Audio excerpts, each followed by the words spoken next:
Hello everyone and welcome to my channel. My name is Kalika and I want to apologize first of all for the lack of videos last week. I was very ill and I'm coming around a bit now.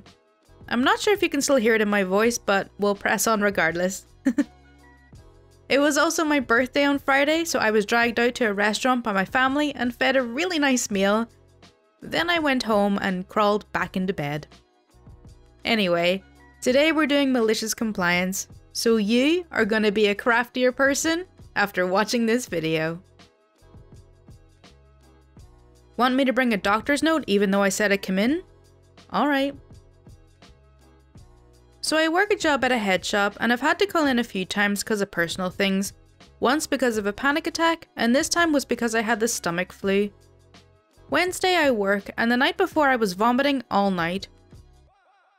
I called and told my manager I can't make it in 2 hours before my shift because I've been throwing up.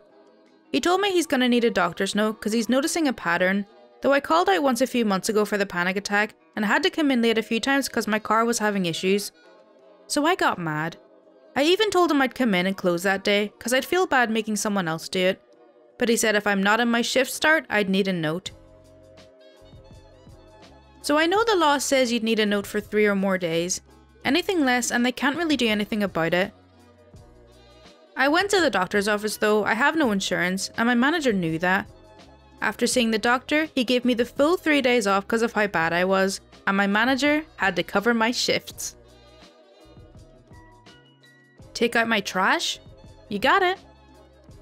I'll be the first to say that this isn't some life-destroying, pride-obliterating witch slap of an MC, but at the time it felt like it to me, so I'm sharing. I work as a route driver in the beverage delivery industry, mainly targeting bars and convenience stores. Needless to say, after years of doing this, I've run into more examples of the Peter Principle than I can count. It seems like every town has one. That one manager who is either too trashy, too witchy, or too incompetent to rise into the upper echelons of regional management. After 15 years lording over their sad little gas station kingdom, they've become frustrated, nitpicky, bitter, and downright witchy towards their staff and customers. Cause what else are they gonna do? Recently, one of our direct competitors absorbed another small local distributor and as a result, ended up biting off a little more than they could chew. Too many new deliveries, and too many new products made the skeleton crew they had run for years all but collapse. Seasoned drivers who have known and worked alongside for years began dropping like flies. As a result, the company began hiring anything with a pulse and a commercial driver's license. Coolers started becoming messy as product wasn't condensed, was being put into the wrong spot, or just left on the floor entirely. Well, last Tuesday rolls around, and it's once again my time to endure the weekly 30 minutes of hell. I roll up to the gas station and chuck in my 5 carts worth of product. As always, Karen's totally displeased with the order that the salesman placed and she okayed just yesterday. So I endure the requisite 5 minutes of witching while she checks the order in. I'm wheeling the first cart away after the check-in when I hear Karen's shrill voice cracking through the cooler door. Clean up your crap, I have inventory tomorrow. I've been doing this for years and I take great pride in my work in customer service. I'm super anal about organisation and product rotation, and I've developed quite the reputation among my customers as the one guy you don't have to babysit. Everyone but Karen agrees. I get in and get out. My drinks are condensed and organised by product and expiration date. I cut no corners. Well, on this day I had a small order that was running a bit ahead of schedule, so after putting all of my product away, I spent another 20 minutes or so cleaning and organising the other guy's mountain of product. By the time I was done, I had amassed a huge stack of broken down cardboard and shrink wrap from all the product he had haphazardly thrown on the shelf. I was somehow able to cram all of this trash into the one box that I myself had brought in and headed out. Of course, Karen is there waiting in the back room while she does her reviews for the upcoming inventory. Karen says, "Geez, took you long enough." "Yeah, I took a bit of time cleaning and organising your cooler, but it looks good in there." "Well, it better after all the time you spent in there. I've been waiting on you. I still have to do my cooler reviews." I toss the full box of cardboard on the pile by the back door and start heading out. Excuse me, company policy says you have to take your own trash out." Now, I'm not a spiteful guy. quite the opposite actually.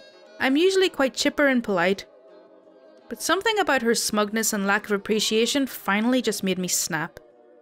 I turn around, walk to the trash pile, grab the box full of cardboard, and without breaking eye contact, I turn it over and vigorously shake its contents all over the floor. Cardboard and shrink wrap went everywhere. I had really packed that crap in there, and it took a bit of effort to get it all out.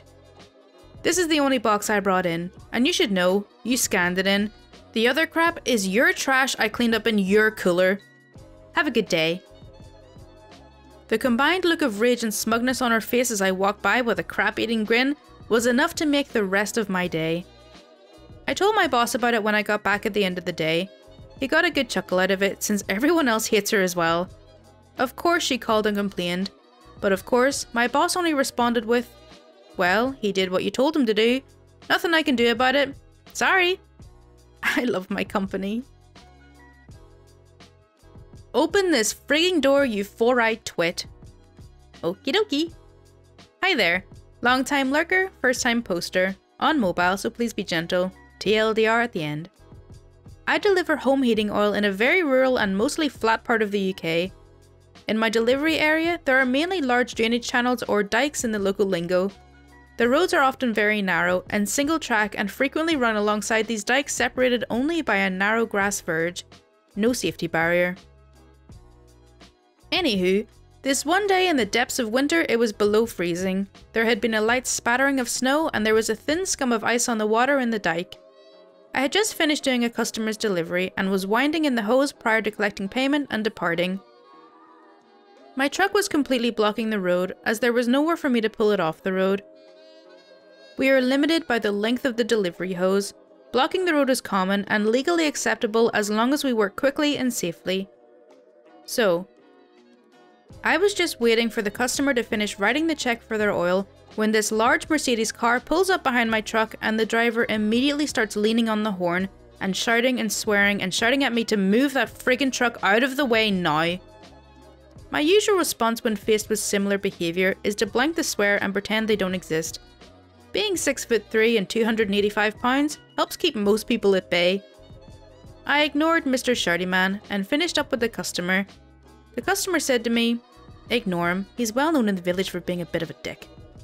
I said goodbye and got into my truck.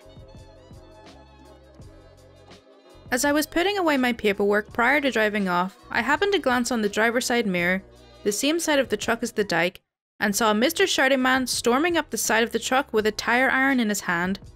Oh crap, thinks I, and immediately hit the central locking button, locking myself in the cab. Next thing I know, Mr. Shouty Man has climbed up into the step, is hanging off the mirror arm with one hand and brandishing the tire iron with the other, all while shouting, "Open this door, you four-eyed twit."